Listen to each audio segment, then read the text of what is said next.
Hello, welcome to Dear Source, your Ascendancy Hotline, where we get our daily dose of spiritual guidance and we dive deep into real life questions and struggles using ancient wisdom, universal principles to find clarity, peace, and alignment.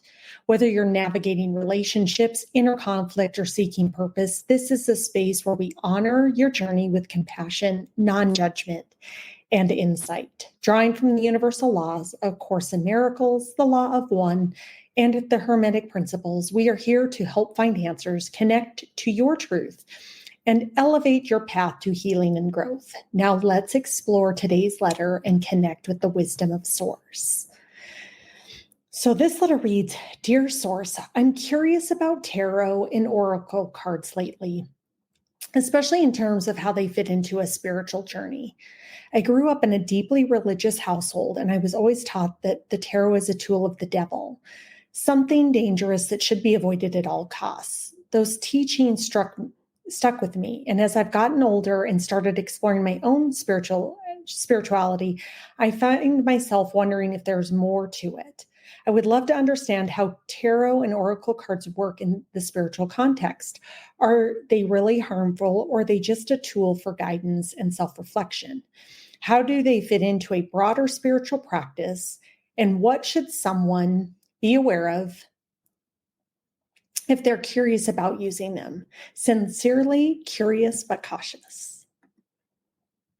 Thank you for that beautiful letter, curious but cautious. And how would I begin this discussion today? So by no means am I an expert in tarot or in oracle, but what I will share is kind of my own practice with both tarot and with oracle cards, as well as I loved your point of what you said that you brought up about that the tarot being a tool of the devil.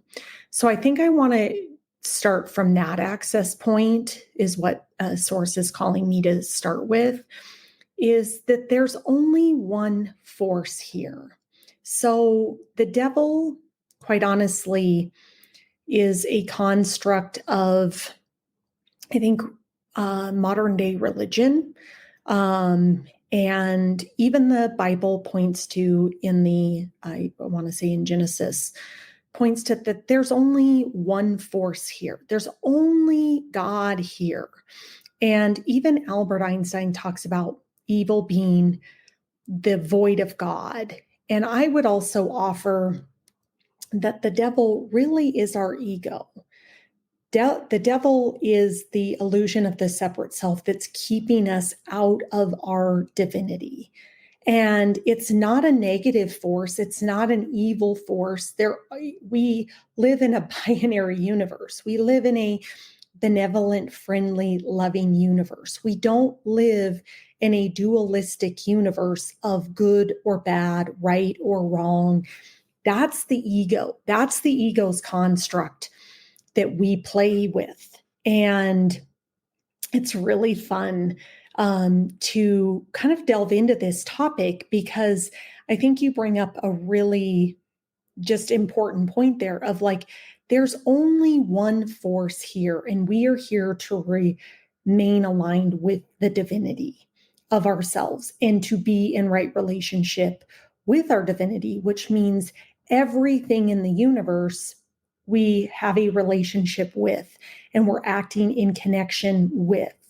And whatever we perceive our connection to be is what we're going to receive back. So if we interject, aka the ego interjects, that something's negative, well, that's then what we're going to receive back from it.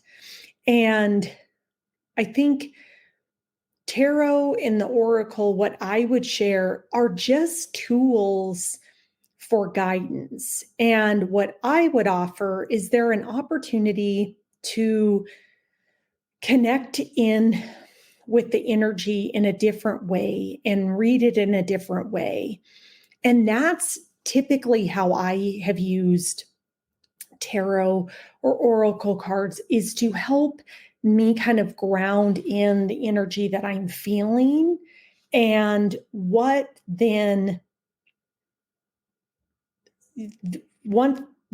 do I do with that information now that I know, like now that I have some clarity around it? So I think as you go on this spiritual path, you have a lot more intuitive skills that you are now working with. You're now you're interconnected. And a lot of times you'll have energies come up and it's like, where are those coming from? Or what's that really trying to tell me?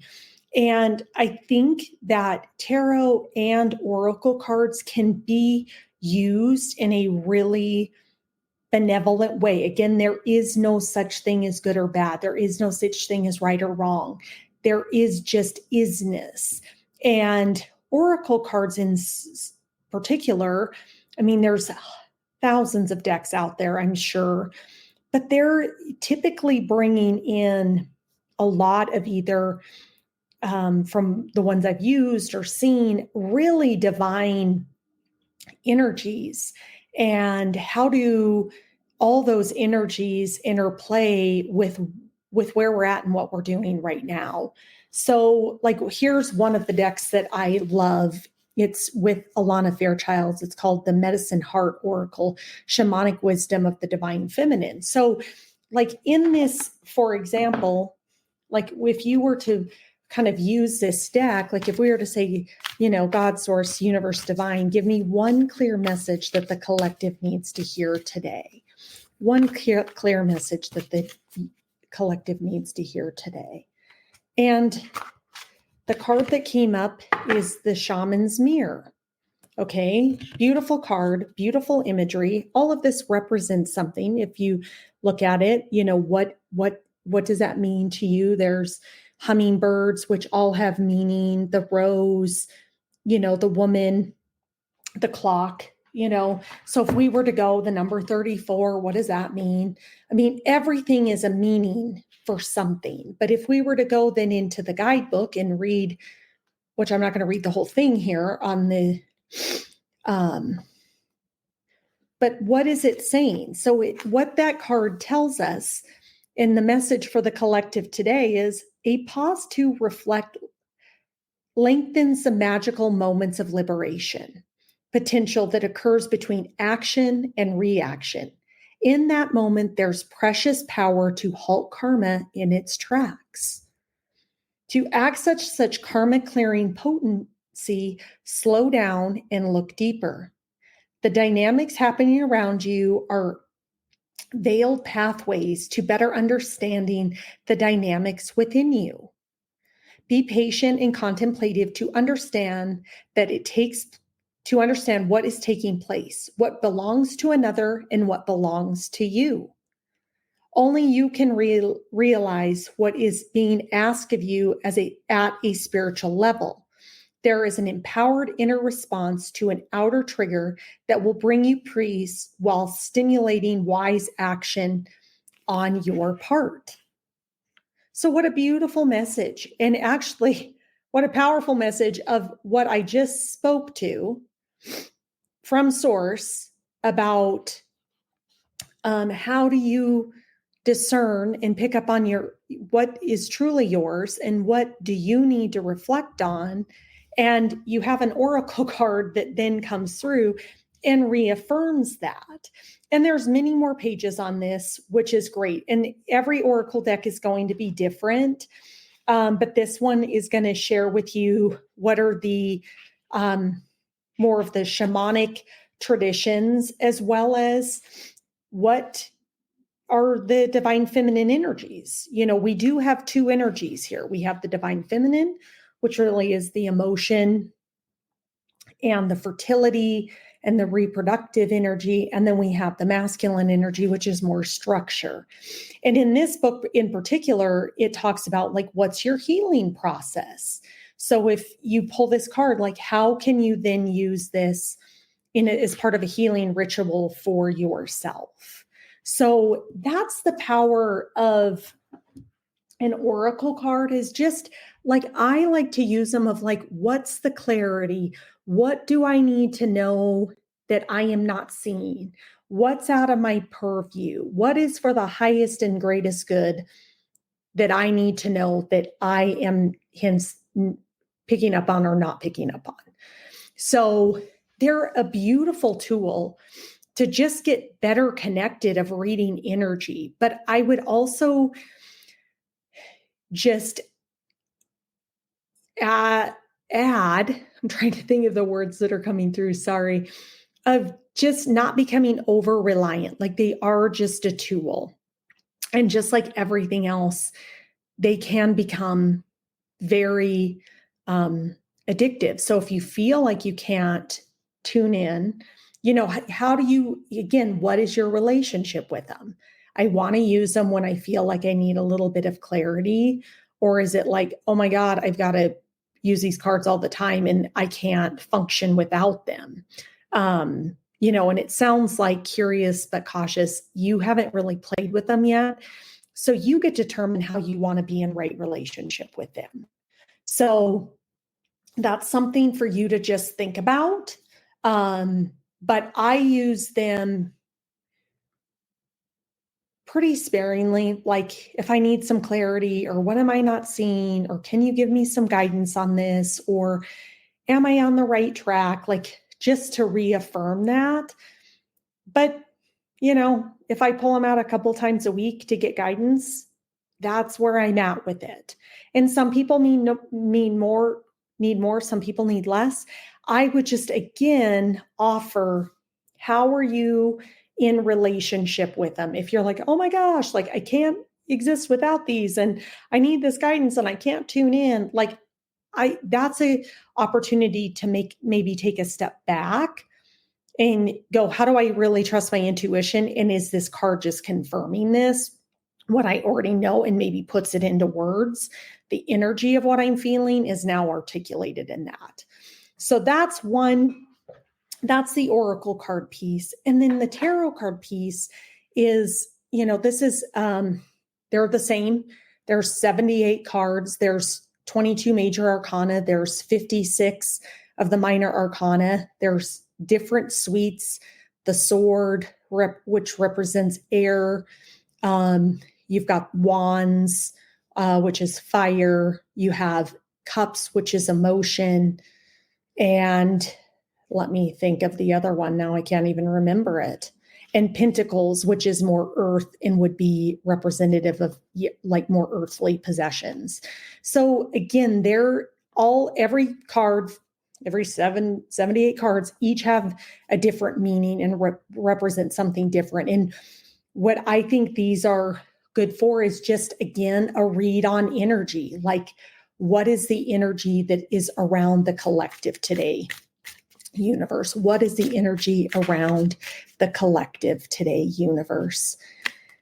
And well, we got the Tower, which is one of the major arcana, which is a really beautiful card because it's about kind of that point of really working through kind of the breakdown of where you're currently at to step into something else. So if we want to move forward on our path, we're going to have tower moments. We're going to have moments where we have to really look at the world.